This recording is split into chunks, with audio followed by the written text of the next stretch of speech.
Health పాలసీలో 6 లక్షల కోట్ల అవినీతి జరిగిందని ఆరోపించారు బీజేఎల్పీ నేత మహేశ్వర్ రెడ్డి. హెల్త్ పాలసీలో అవినీతి ఉందని నిరూపిస్తానని అన్నారు. హెల్త్ పాలసీలో అవినీతిపై తన దగ్గర ఆధారాలున్నాయని అన్నారు మహేశ్వర్ రెడ్డి. ఆధారాలు తీసుకుని అసెంబ్లీ మీడియా పాయింట్ కి వచ్చారు మహేశ్వర్ రెడ్డి. మంత్రులు వచ్చే వరకు వేచి చూస్తా అంటున్నారు. హెల్త్ పాలసీలో అవినీతి లేదని నిరూపిస్తే రాజీనామా చేస్తానన్నారు మహేశ్వర్ రెడ్డి.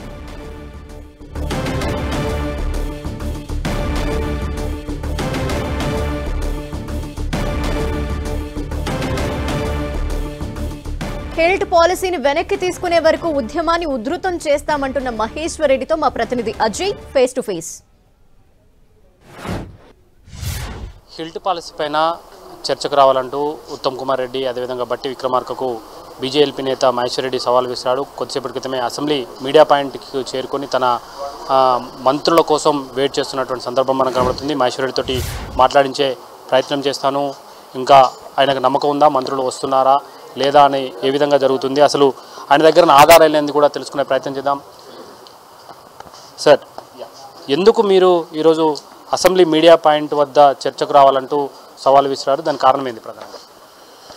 చూడండి, గత 6 రోజుల నుంచి 7వ రోజు ఈరోజు 6 రోజుల నుంచి నేను హిల్ట్ మీద అంటే Hyderabad industrial land transformation policy ఏదైతే లక్షల కోట్ల తెలంగాణ ఆస్తిని కొల్లగొట్టే ప్రయత్నం చేస్తున్నటువంటి ఈ రాష్ట్ర ప్రభుత్వానికి వ్యతిరేకంగా నేను అనేక సార్లు మీ ద్వారా ప్రెస్ మీట్ ద్వారా తెలియజేశాను.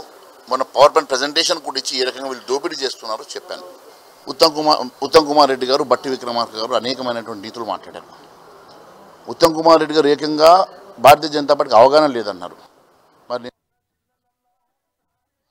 సహా అసెంబ్లీ మీడియా పాయింట్ దగ్గరికి మీడియా సమక్షంలో రుజువులతో సహా వస్తాను, మీకోసం వెయిట్ చేస్తాను, రండి, నేను ఆధారాలతో సహా ఇది దోపిడీ అని నేను నిరూపించకుంటే రాజకీయ సన్యాసం తీసుకుంటాను, ఎమ్మెల్యేగా రాజీనామా చేస్తానని చెప్పాను. దానికి కట్టుబడి వచ్చి ఇక్కడ కూర్చున్నాను. మరి ఇప్పటి వరకు ఉత్తమ్ కుమార్ రెడ్డి కానీ బట్టి విక్రమార్క కానీ వారి మంత్రులు ఎవరు రాలేదు. ఒకవేళ ఈరోజు రాకుండా రేపు వస్తాయన్నా సరే అనుకుంటారా, మీతో చర్చకు వస్తారని మీరు అనుకుంటున్నారు? అసలు తప్పు చేసిన వాళ్ళకి భయం ఉంటుంది, ముఖం చాటిస్తారు. వాళ్ళు అవినీతి చేసిండ్రు, అవినీతిలో కూరుకుపోయినరు, తప్పు చేసిండ్రు, వాళ్ళకు ఆ గిల్టీ కాన్షియస్ ఉంది. కానీ దున్నపోతు మీద వానబడ్డట్టు ఉన్నది. ఈరోజు డ్యూటీ చేసేదానికి డిసైడ్ అయిన వాళ్ళు అన్నిటికీ తెగించి ఉన్నారు. కాబట్టి వాళ్ళు ఇవాళ రాకపోయినా ప్రజలు గమనిస్తూ ఉన్నారు, ప్రజలకు అర్థమవుతూ ఉన్నది. వాళ్ళు చేసేటువంటి దోపిడీ సామాన్య దోపిడీ కాదు. లక్షల కోట్ల రూపాయల తెలంగాణ ఆస్తుని కొల్లగొట్టేటువంటి పథకం ప్రకారం చేస్తున్నటువంటి క్లెప్టోక్రాటిక్ వ్యవస్థని మేము దీనికి విరుద్ధంగా భారతీయ జనతా పార్టీ పోరాటం చేస్తుందని తెలియజేస్తా ఉన్నాం. మీరేమో ఇది కొల్లగొట్టడానికి అంటారు, కానీ వాళ్ళు మాత్రం ఇక్కడ ఉన్నటువంటి ఏదైతే కాలుష్యానికి కారకమైనటువంటి పరిశ్రమలు ఏవైతే ఉన్నాయో వాటిని ఔటర్ రింగ్ రోడ్ బయటికి పంపించేందుకు ఈ పాలసీ తీసుకొచ్చాము. వచ్చిన పాలసీ కాదు, గత ప్రభుత్వంలో డిస్కస్ చేసిన పాలసీని మేము కంటిన్యూ చేస్తున్నామంటూ నిన్న ఉత్తమ్ కుమార్ రెడ్డి చెప్పినారు. అంటే ఇక్కడ పరిశ్రమలు కాలుష్యానికి గురి చేయడం వల్ల ప్రజలు ఇబ్బంది పడుతున్నారు అనేది కూడా వినిపిస్తుంది. అలా వాళ్ళు ఇబ్బంది పడ్డ ఇబ్బంది లేదా?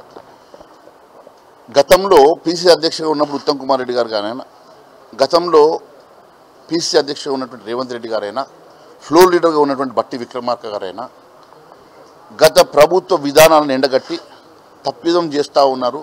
మేము వచ్చిన తర్వాత వాళ్ళ మీద కేసులు పెడతాం, అవన్నీ కూడా సరిచేస్తామని చెప్పారు.